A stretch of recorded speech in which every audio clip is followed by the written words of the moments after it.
So the funniest thing just happened. We went live but didn't go live. So Vicky, everyone waiting and commenting, I apologize. I did click go live and we didn't go live. So anyway, thanks everyone for joining. Thanks Vicky for joining. My name is Chris James. I like to say I specialize in social media, but clearly not quite as much as I like to claim. But I help people level up their socials, specifically coaches, consultants, and other creators to put together an offer, a 4-figure offer, market it using content and a multi-channel organic content strategy, and then turn those potential followers into potential clients and then clients through a process in a program that I run called Content to Clients. Vicky, I'll let you do your intro and then we can just say all the things that we were just saying when we weren't live, right? There was some gold in there as well, I'm sure of it.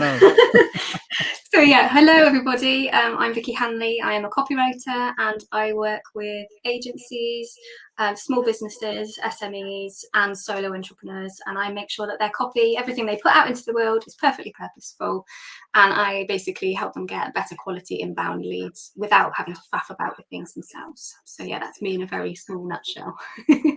Fantastic. Brill. Well, thank you very much for joining us, Vicky. I've obviously got some questions for you. So we'll have a bit of an interview. Guys, if you are watching and you can see this, please just drop a thumbs up emoji or something so we know that we're not going insane. I know there are a couple of people waiting for the link. What we'll do is run through some questions. And then if we have time at the end, if you have any questions for Vicky around SEO copy, social copy, blog posts, there's another aspect that you offer as well, Vicky, right, which we'll get into in a second. Yes. But if you have any questions, please stick them in the comments section, and what I will do is bring them up and we'll be able to chat about them.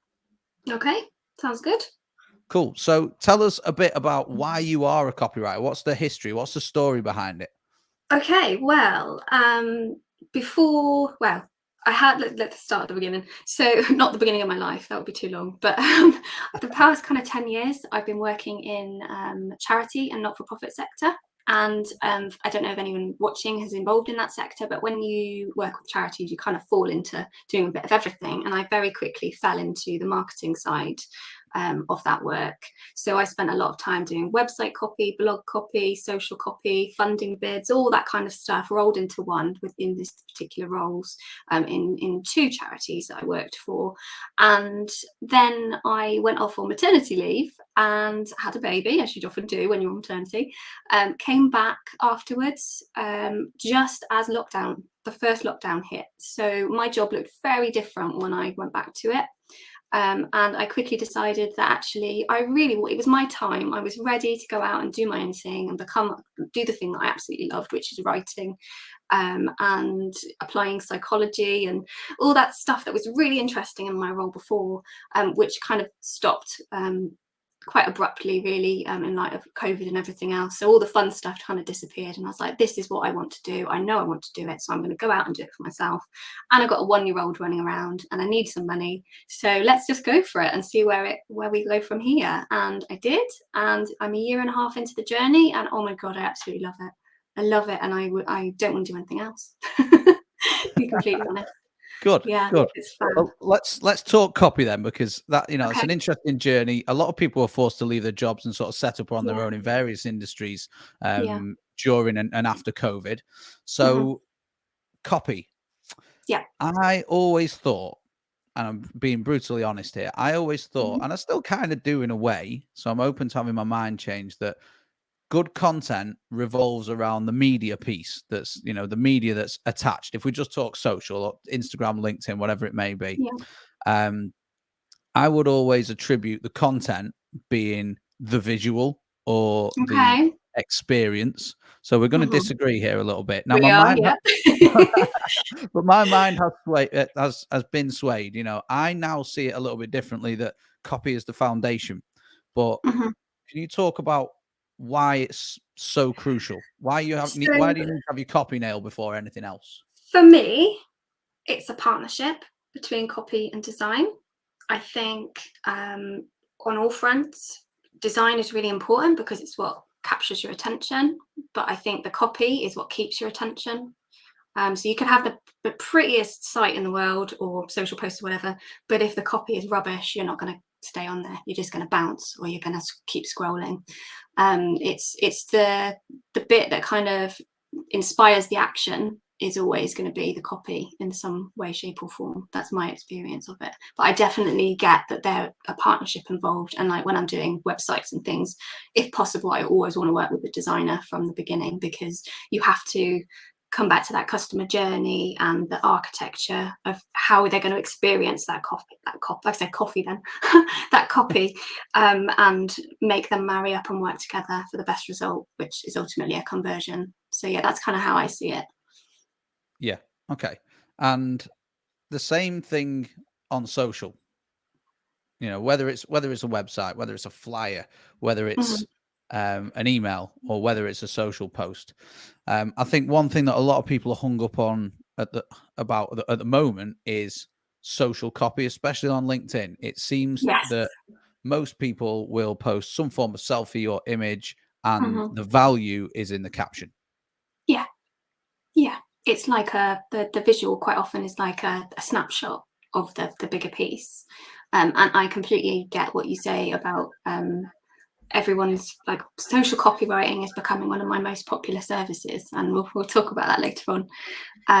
But yeah, I'm getting more and more interest from people saying, I recognize that places like LinkedIn, that's where I do the majority of my work comes from, is from LinkedIn. They recognize that it's a huge opportunity to differentiate themselves, to build a bit of a personal brand, and kind of have that kind of thought leadership content and copy going out there on a daily basis, and start those conversations in the DMs that are so important, and to like getting those inquiries and ultimately conversions, because that's what it's all about, isn't it? We're all here to run businesses. But yeah, I get that the visual side, particularly on LinkedIn now, is becoming more and more important, because it differentiates you again, doesn't it? Having those visuals, because a lot of stuff on LinkedIn is text only. But for me, as a writer, I will always come back to the words are the most important thing. Yeah. It's what you're saying, not how you're saying it. So yeah. Definitely. Yeah, no, I agree, because when I first started my content creation journey, I was carousels only. That's it. That's how And I came to see you. You're carousels guy. Good carousels. So like, I think the first one I saw of yours was Toy Story, and I'm like a diehard Toy Story fan. So I was like, so this is one of my people. yeah, it was a good one. That I really like that, and it got Yeah, some good yeah. traction as well. But even in that carousel itself, it talks about a process or a framework that Yeah, Pixar follow in their storytelling. So there was a woman or lady called Emma Coates, I believe, who worked for Pixar, and she had to pitch concepts and stories to the board of directors, or whoever the decision yeah, makers were around which films they were going to put a budget into. And she followed yeah, a specific framework. I think yeah. someone else referred to it as a spine storytelling framework, which sort of Yeah, leads me to my next question, because when I was building these carousels, like not that one in particular, but building other carousels, I started to notice this repeatable pattern that I'd almost frameworks, done patterns. without noticing. Yeah, And that's when I started to investigate copy a little bit more. And I was like, right, because I like to template things. I like to have a yeah, process and a framework, because it takes a lot of the time and the pressure off. It almost yeah. eliminates half the guesswork when you're trying to come up with a creative piece. And that is the same, I feel, for just text only posts, right? Yeah, yeah. No, I agree. I quite often templatize, to use Justin Welsh's term. So I've got several templates and frameworks that I use that just get the point across in specific frameworks. And copywriting's like that generally. There are loads of, sorry, there's a plane going over, I don't know if you can hear it. There are loads of templates out there that are proven templates. They're psychology-based templates that have been out there forever. Some of the great copywriting legends used them and created them, and they're used for all sorts of different things. So for example, case studies. When you're writing a case study, you start with a challenge, you go to the solution, your solution, and then you demonstrate the results. And then you've got things like AIDA, which is like copywriting 101, which is attention. So you have to grab someone's attention with a hook. You have to keep their interest. Then you have to create desire around the product or service that you're pushing or you're selling, and then you have to inspire some action. That's the whole point of copywriting. My definition of copywriting is writing that inspires action in a reader. That's a broad view, of copywriting. Some copywriters are probably shaking their heads in disgust because some of them, I think it is all about this. They say that it is all about the sale, and that's true. It's conversion copywriting is all about getting that sale. But as far as I'm concerned, a sale, like particularly with the clients that I work for, which are service-based businesses and quite often high-ticket offers, a sale is a complex process, and there are mini conversions that happen before that point. So, for example, I recently invested in a coach, and there was a whole ream of things that I did based on their customer journey before I sign on the dotted line, if you like. So there are things like consuming content, then there's signing up to a webinar, then there's joining an email list, then there's all those little steps that you take, jumping on a call, having a chat. So yeah, for me, sales is definitely, I'm sure you'd agree with your extensive sales background, that sales is a process, and it's a process of building a relationship. And that's kind of how I view copywriting in the broadest possible sense. So yeah, does that answer your question? It definitely does. Yeah, you can take a breath now. Yeah, I know. Sorry, I speak really quick, but I'm kind of like no, it's all good. It's all good. And it was interesting how you mentioned micro conversions, because that's sort of the thing that I teach to my clients is you're not always trying to do the big sell, because a lot of them are selling high ticket. In fact, all of them are. It's all four figures. So we need to focus on the steps that come before the sale, because in this day and age, they really, really matter. So you're not necessarily selling your product to begin with. You're selling a follow, or maybe you're not even selling a follow first. Maybe you're selling a profile view or a like or a comment. You have to sell something, or you may be selling the click to go through to a website, whatever it may be. And those micro conversions are what build into the final conversion in my eyes. So yeah, the copywriters that disagree with you, I disagree with them. It's basically what I'm trying to say. Yeah, and ultimately it is about sale. That's the final destination. But I treat it like a map, like with stages. Like the first thing I say to a client when we're kind of talking about a website or any kind of copy, really, it's like, what is the purpose of this particular piece of copy? And I find mapping out the process of your customer journey to be really helpful for kind of identifying that. And also the best piece of advice for copywriting, which it's ironic because it's not from a copywriting source that I've ever had, was my favorite book is To Kill a Mockingbird. And Atticus Finch, who is like legend, love him. Anyway, he always says, climb into a person's skin and walk around in it, and then you'll understand them. That's not the exact quote, but that's the gist of it. And that is the best advice I can give anybody who is thinking of writing some sort of copy, is to make sure you climb into the skin of your ideal client and you think about what they're going to need from you to build that level of trust and build that level of relationship in order to get that sale. So like I said with the coach, whether it was profile view, follow, connect, message, email list, freebie, all those kinds of things. And yeah, just mapping that out is really useful. And always, whenever you create anything, so whether it be a freebie or an email or a social post, always come back to where it is in that journey and what the point of it is. Because if you keep the purpose in mind, and you're perfectly purposeful, if you keep that purpose in mind, that was going to be my next question. it keeps you focused on that path. So yeah, that's probably the best advice I can give someone in that situation. Okay, I like Have it. I jumped ahead? Only a little bit. I mean, I've got a few questions here, but we can go off the cuff. It's no problem. But yeah, just touch on that a little bit more then. Perfectly purposeful, you've just sort of defined as having a purpose within the customer journey, right? Yeah, basically. I mean, copywriting is all about inspiring action. It's showcasing your product service, mainly services with the clients that I work with.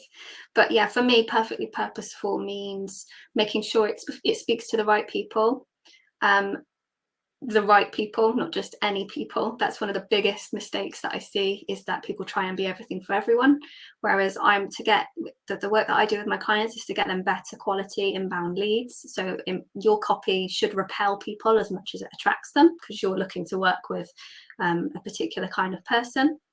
And yeah, so that's kind of perfectly purposeful from my point of view, but also for keeping the point of it in mind. So mapping the journey, knowing who you're writing for and knowing why you're writing to them. And also knowing this is a bit more out there, but it's all your copy has to speak to one person. But what people don't say is that copy needs to speak to them at multiple points in time. So you need to kind of map that journey and that process to understand where they are in their customer journey. So taking into account things like, are they a total stranger to your brand? Do they know who you are? Are they a prospect yet? Or are they not even at that point?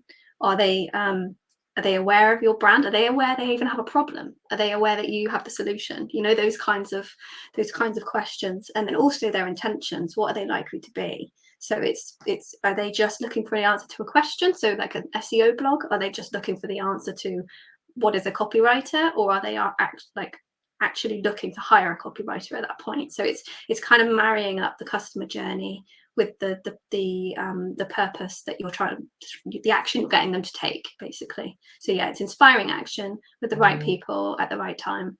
So that's how I would kind of define purposeful copywriting, but also taking into account where you're writing. So whether it's long form, short form, email that's nurturing, all those kind of factors, and bringing them together.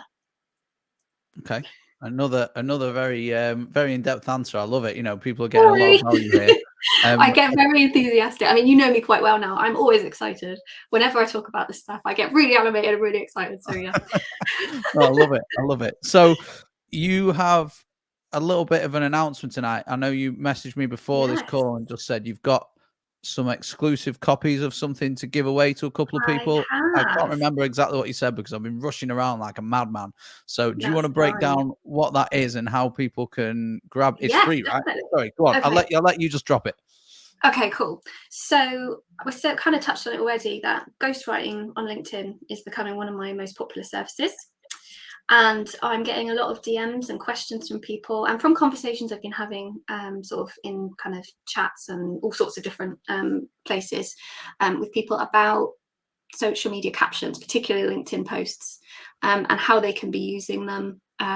They recognize that it's a really great platform for visibility. You can get in front of people that you probably couldn't get in front of in real life. It's a real opportunity to differentiate yourself and really kind of nail your voice and sort of cement your position as an authority in your space.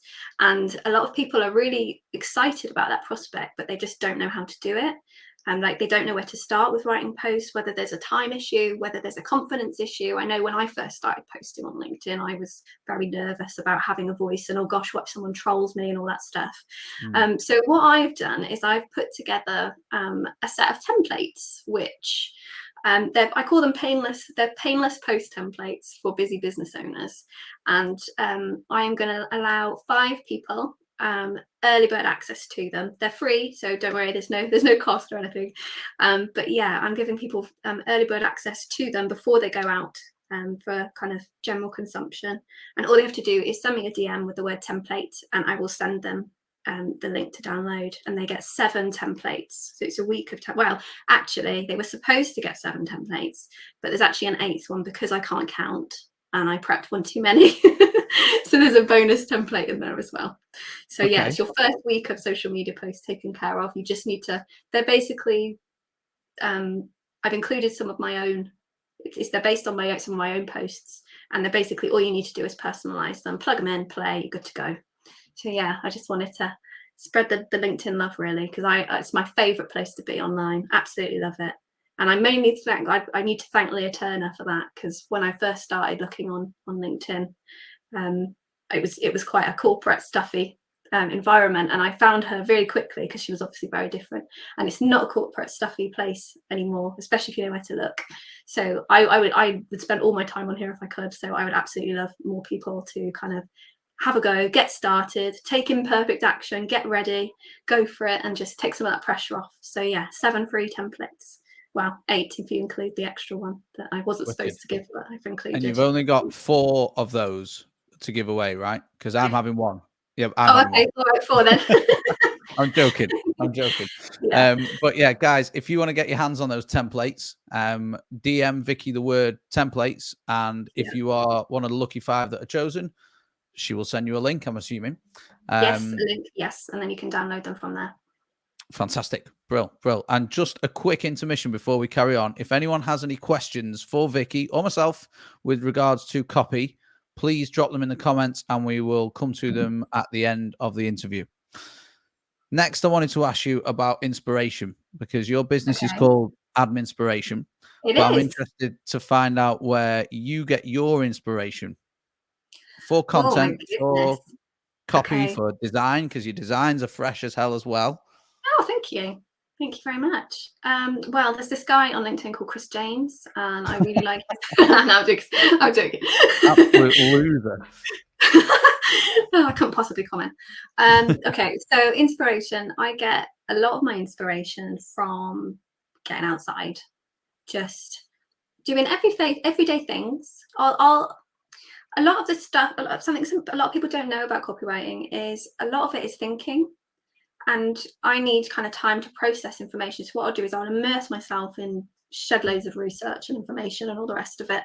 And then I'll go away and I'll do something completely mundane. So it might be, I don't know, going to the swings, going to the park and playing on the swings with my little one. It might be going for a walk with the dog.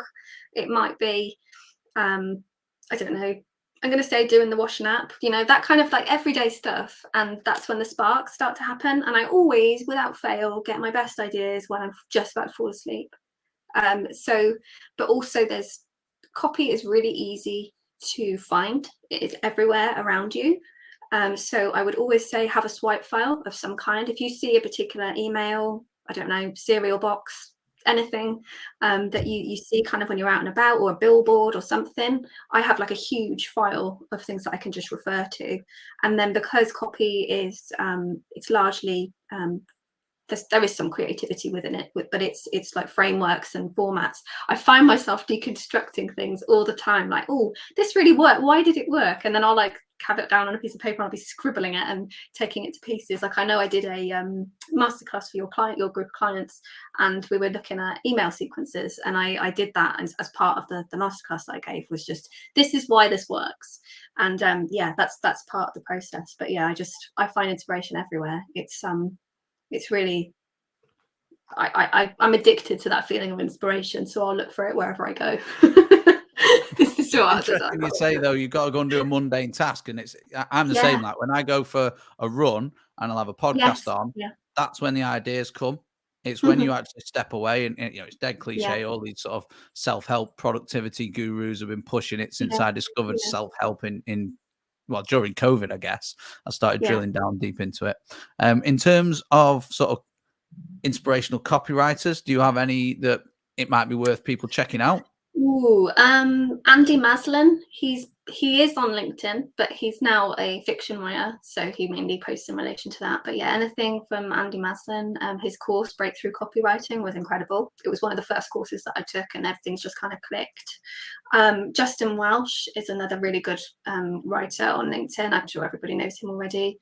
Eddie Schleiner from Eddie Schleiner from Very Good Copy is another one. He does loads of micro blog posts and interviews and things, and he's really good. And oh my god, Harry Dry. If you haven't followed Harry Dry, do it. He has I don't know the how you best. try. Oh, he's amazing. He has the best swipe file ever, probably. He does marketing examples and copywriting examples. They're two different websites, and he Oh basically yes, I've breaks. seen that, and I've Yes. got the He URL. breaks Yeah, I things think we've down. spoken about it. Yeah, that's Yeah, yeah. amazing. Yeah, That's and so good. also another one which actually you told me about was I've got the book somewhere. Alex Hormozy. He's not a copywriter, but he's amazing at building. Well, his book is called $100 million offers, isn't it? So it's about constructing an offer that people can't say no to. And that was a really good book, and it's really actionable. Yeah, So that was a yeah, really good love one that to one. kind of check out as well. Gosh, there are loads of them. Trying to think of more copywriters. Anything David Ogilvy is another one. Eugene Schwartz is another one of my favorite ones. So yeah, there's some of the greats. So yeah, there's loads out there. But as I I've said, not heard of you can Eugene. find inspiration everywhere. Just look, just read things like all around you. Any kind of box of cereal. Like I don't know why I keep talking about cereal, but like all the kinds of things that you see in your everyday life. It's just figuring out why you like them and how you can use them. And you can start to once you do analyze a bit, you will start to see the patterns and patterns and frameworks that people use. Typically, if we're looking at a social post, I'll go with a hook, something to probe it. Then I'll go into the value, and then call people to action. Kind of similar to what you mentioned earlier with Ada.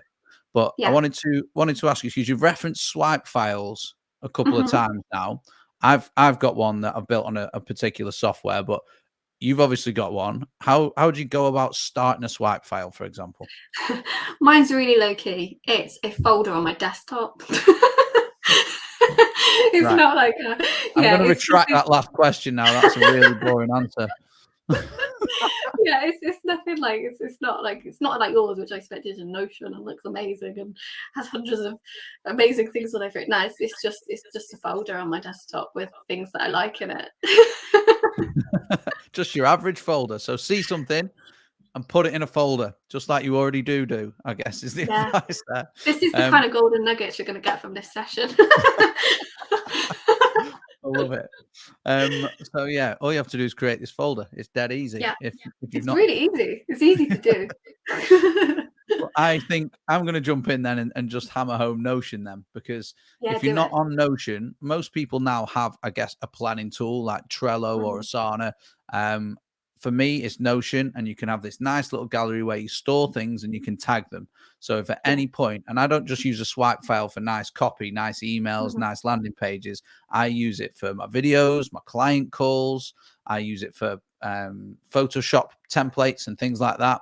And you can very quickly tag something and stick it in this swipe file area. It's called a gallery on a software called Notion. And I highly, highly recommend it. The people that I work with get access to a good chunk of my swipe file as well. Obviously, I don't give away all the personal stuff and all the one-to-one conversations with clients, but anything I find online, it's in there and people get access to it. And I just think just having the ability like to search through filters and pull out, I'm reading this book at the moment called Building a Second Brain, Ooh, I've never which is that. quite in depth. Yeah, this guy has a course. I don't even know how to pronounce his name. I think it's Tiago Forte. But he talks about having a digital system, a digital note-taking system, basically, that tags everything up for you. And for Oh, me, nice. it seems a little bit too in depth, to be honest. I think you spend ages on all these productivity tools when actually all you need is a notepad and a piece of paper, or a folder on your desktop for some people. Yeah. But this is, I'm going to take a lot away from reading this book, I think, and hopefully it's going to help me improve this second brain of mine, which is a swipe file. So yeah, if you've not checked out Notion, please go and check out Notion. I do like Notion. I know Yeah. you've used it in the past. Yeah, it's really good. And look into swipe files. And if you want to go and check out those amazing swipe files that Vicki mentioned, just remind people what they were. Marketingexamples.com. Marketing examples and copywriting examples. They're both websites, and they've just got everything you could ever want. It's even tagged up for you. So like if you want to look at landing pages, yeah, you just click on that filter and then it just brings up landing pages. And the thing that's great about it is you see the landing page, but you also see Harry's breakdown as to why it works. And I think he's got a course coming out at some point as well on this kind of thing. So yeah, I will be taking that course when it comes out. So yeah, I'm not an affiliate, by the way, just in case, just for transparency. But I'm not an affiliate for him. But yeah, his stuff is amazing. And even as a pro, like in the industry, when I read his stuff, I'm always learning new things. So definitely worth checking out if you're just getting started. Yeah. Brilliant. Yeah. Okay, cool. Just want to touch on and remind people, or tell people if they've only just joined us, that Vicki's got 5 copies available of her free templates for busy business owners. They're LinkedIn templates that you can take and apply straight out the box, change a few things, and you've got a week's worth of copy. I don't know if you can see your DMs right now, Vicki, but I'm sure you've had a few messages already. So Vicki's going to select 5. Look, you have, brilliant. So Vicki's going to select 5 lucky people. I've seen Rebecca comment the word template. You need to send that to Vicki's DMs, please. Rather than in here, and if you're chosen, she will fire the link across to you, and you'll get access. I'll definitely see it if it goes in my DMs, whereas it might get lost in the comments. I think it will. Yeah, we've had a few. But on that note, I want to switch over to a Q&A, guys. Oh goodness, okay. I've seen a couple of questions coming in already. So I'm going to jump on this one from Caleb Curtis. It's a great question because it's when you see a speaker, I think, or someone who knows something about a particular topic, a lot of people will always go, what do you recommend I should do? Or what's a hack? Or, what's the best book you've ever read? And I think what they should be asking is more questions like Caleb has, which is more, Okay. tell me how you messed up. So he'd said, I'd love to know some mistakes you made early in your Oh writing my career, goodness. not so he can laugh at you. I might, but he won't. And how you would recommend avoiding them. And I think that's the sort of caliber of question that's going to get a really good Gosh. answer, Okay. hopefully. What's the worst thing you've done in your career? When I first started out, I tried to be everything for everybody, and I tried to and it's cliche advice saying niche down, but I was just trying to do a bit of everything. And instead, I was doing sales pages, I was doing landing pages, I was doing websites, I was doing socials, I was doing all across the spectrum. And I knew that I needed to focus my attention on certain kinds of copy to get better results for people. So I think if you're kind of starting out, the best kind of advice I can give you is to be clear on what your goals are and what you're interested in, but also what you're best at. And I found out pretty quickly that I was better at the kind of long form content was my kind of go-to. And that's one of the reasons why I like LinkedIn, because although it's social copy, it's longer form social copy, and I kind of feel like you can get into the real nitty gritty of a subject. So yeah, that's kind of one mistake I made, was going too far, too much for everybody, and also not embracing my personality. I tried to be very vanilla at the start with my own content, I'm talking now, but I found that the more time I've spent, my personality is my USP, really. It's Like, I think everyone.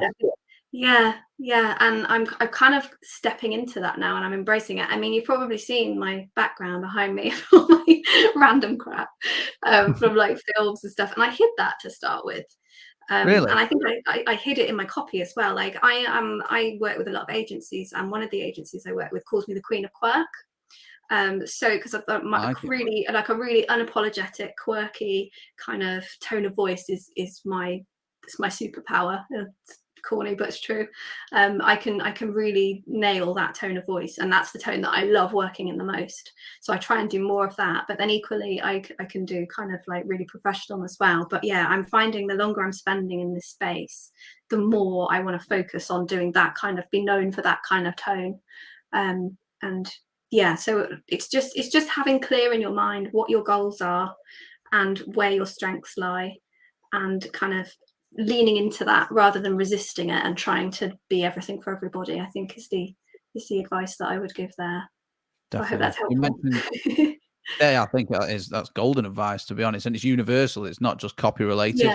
And you mentioned before, to understand your customer, you have to truly get inside and step into your customer's skin. yeah. But I think the point here is, when you are starting a business or you're trying to put yourself out there, you Oh actually God, have to yeah. step into your own skin first. Yes, That is exactly, more exactly. important. That's your superpower. That's your cheat code, is to be yourself. And I feel you on the hiding things. Mhm. I've got two very small tattoos on my fingers, and I would always, at corporate meetings, I would tape them up or put a plaster over them, or whatever it Yeah, may be. They're only yeah. small, not offensive, or they probably are to some people, but and I would always wear a long sleeve shirt because I've got tattoos on my Yeah. arms. Well, same. Funnily enough, yeah. So funnily enough, though, when I thought, you know what, I'm just going to wear a short sleeve, that will become a talking point, and that in turn is a USP, because I've got my family all over my arms. There's no severed Japanese heads or the weird, things that some people like to have. Offensive language. Um, Yeah. yeah, so that then became a talking point and made me more memorable. And I'm not saying I was the guy with tattoos, because it wasn't that, but especially in a meeting scenario when no one else has Yeah, tattoos, it's yeah. a USP, or it makes you stand out. So really interesting. What I'd like to hear, though, is sort of not a level deeper, sort of a level up, is what are some copy errors that you made? What mistakes Not did you doing make enough in your... research. Not doing enough research at the start was one that I Okay. made. Yeah, you really, like, I would start writing and also So I'd start by, I'd do a bit of like generic research, but now kind of coming back to that climbing into the skin thing, you really have to understand the details of the product, the service, whatever it is you're selling. You can't just have like a generic kind of understanding that somebody's a coach. You need to know that they are a CEO coach and they work with, I don't know, female founders, and they're looking to secure seed stage investment, and they're looking into venture capital, and they're also looking into bootstrapping and all that. Like, to really drill down, and then obviously I need to go deeper than that in the research, but it kind of like, you really have to understand their world and be part of it. And also another error which I made, which was when I was in charity sector and things, I would just write and see what happened, like see where I ended. Like when I started writing something, I didn't always know where I was going to end up, whereas now I spend probably at least 50% of the time on planning and structure, and then doing the kind of bulk, like putting the bones together and then fleshing it out afterwards. So I would quite often produce what I call an ugly first draft, which was just the purging it of my system, and then I'd kind of make sense of it after. Whereas now I know that it's all about the edit, and it's making sure that I know exactly where I need to get to with each point before I start. So again, it's coming back to that purpose thing. I think that's where it's come from, is from my own learnings, that I need to really drill down and focus on the details and the direction I'm going in, and making sure that I get there with as few words as possible, really, because you don't want to be reading loads and loads of waffle. That's not what it's about. So yeah, it's setting a direction and sticking to it, and just, yeah, I think that makes sense. Just don't waffle. That's another golden nugget from me. Put a folder on your desktop and don't waffle. Perfect. Rebecca's just asked how she can get these templates from you. So what I've done is just remove the banner so you can see Vicky's full name, Rebecca. If you want to jump on those templates, search her using a LinkedIn search function and send her a direct message. So yeah, you should find me. We've had another question in from Hannah. Yes. Do you ever find it tricky having to write copy in a different way to your preferred style of writing? So, e.g., for a particular client who has a defined tone of voice that differs from your own? Great question. So you are stepping into somewhat a client's skin there to then have to step into the potential client of the client's client skin. Yeah. Okay, so hard is not the right word. It's, if I'm left to my own devices, I will default into the kind of tone that I like. But when part of your job as a copywriter, in the briefing process, is to get as much information from your client about their client, because it's ultimately about their client, not about who I'm working with, and really getting to grips with what they stand for as a brand, who they are and who they aren't. So things they like, things they talk about, things they don't talk about. And part of the briefing process is always getting really clear on exactly who I'm talking to, and where they hang out. Like if it's social copy, for example, where they hang out online, what are the things they're following, what language are they going to be using, what things are they going to be searching for. And you just have to, when you're doing something like with anything really, when you're writing for any client, you just have to really know who it is you're writing for and what drives them. So what are their goals, what are their fears, what's the pain they're experiencing, how, like, are they looking for your solution, or what kind of intent do they have, what awareness level do they have. So it's just, again, it always comes back to climbing into their skin and walking around in it. And once you're armed with that information, like, I end up with like one, it's like in is it Homeland? Carrie has those, like, that whiteboard with all the little things on it. Oh yeah, like, yeah. this person. It's not quite like that, but yeah, you really have to get into the skin of that person and understand how, like, what motivates them and how you're going to get that across, and how you're going to inspire action in that person. So yeah, it's hard isn't the right word, but there is prep work involved. So it's more about making sure that I ask the right questions and have the right information in front of me to make sure that I don't just default into doing my own thing, which obviously isn't what you want when you hire a copywriter. You need to know that the stuff that they're producing is going to be speaking to the right person at the right time and in the right place. So, yeah, love it. Yeah, it sort of reminds me of when I was working in the agency world, of a framework that we used to use called customerology, which was almost like a circle split into quarters, and it would be We make sure we looked at audience, so motivations, challenges, frustrations. We make sure we Yeah, looked at exactly. tech. All that stuff. So what tech are they used to consume? What channels are they on? And timeline. So pretty much everything that you mentioned. And we would use that as a bit of a discovery piece. Part of the brief, we'd actually charge for it as a strategy piece. We'd be looking upwards of 10K just for a workshop and for us to produce something for you. Once then approved, we then move to sort of tone of voice, and which was included in brand guidelines. And there would be some whopping, I mean, like 60 to 100 page PDFs, including all the design, and obviously tone of voice played a big part in that. Do you tend, how much information do you require then at the start of a briefing process? Do you ever get hit with a 60-page PDF? Yeah, I love it when a client has a tone of voice guide and brand guidelines and all that stuff. Like when they say, right, we've got all these attachments, have a look at it. I'm like, it means you can reduce, right? It means you like, because we usually have do talk like this. We say we, not I, or I mean, for example, absolutely is my favorite thing when a client comes to me and they know exactly what they want and they know exactly how their brand speaks, and there's a discovery piece to be done if they don't have that, and that's absolutely fine too. But yeah, it's like I'm like a kid at Christmas when I get given a huge stack of things to read, because the first day is just, it sounds very dramatic when I say it, but I call it something called immersion, and that's exactly what it is. I literally just swat up like I'm swatting for some kind of exam. I'm like Hermione Granger, like swatting up for like an exam, like a wizarding exam or something. I just surround myself with everything. So like their socials, their website, like their any marketing materials, anything, and all the brand stuff and tone of voice guidelines and their ideal clients. And I love it even more when they give me access to insights and things from sales calls, and having conversations as well with clients. I've done with their clients or customers. I've done that a couple of times for case studies recently.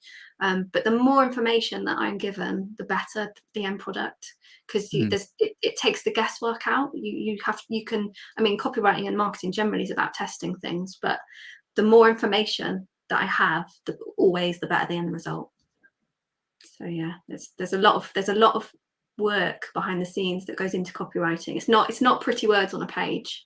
Arguably, copy shouldn't be pretty. If you're using pretty words, you're distracting from the service or product. So it needs to be. It's like Andy Maslin, my hero. He says your copy is like a window to your service or product. If you're using fancy flowery language or the wrong language for the tone of voice or whatever, it's like a smudge on the window pane that distracts from the end product and the end result. So yeah. I like it. It looks like Rebecca sent you a DM. So last call before we switch off, because we've run slightly over. Okay. If anyone is too busy to look at posting frequently on social and needs a hand for free, Vicki has just put together her product, I guess, whatever it may be in the future, for exclusive free access for 5 people. Tonight, you will get the link, or today, if you're in a different place other than the UK. You can DM her the word templates, and if you are one of the lucky 5, you will receive them pretty much instantly, I'm assuming. And if not, you can chat to Vicki and she'll be able to tell you when they are available. Absolutely. Give me a follow or connect with me or whatever, and we can have a chat. Definitely. Perfect. They won't be long to before they're out. But yeah, I just wanted to give you guys to say thank you for coming. Just the opportunity to get them before anyone else. Love it. Vicki, thank you so much for coming on. Everyone who stayed till the end as well, thank you for joining us. This episode, if you've missed some of it, will go up on Spotify, Apple Podcasts, and also my YouTube channel. If you want to find the Apple Podcasts or Spotify links, you can go to my page, and I've got it listed in my job history, pretending that I work at Spotify. I actually get asked if I work at Spotify sometimes. I just say, yeah. I say I'm CEO. No, I don't. Just lying on your CV. Literally, yeah. Vicki, I'll catch up with you soon. And guys, thanks again for tuning in. Thank you for coming, everyone. Bye. Bye.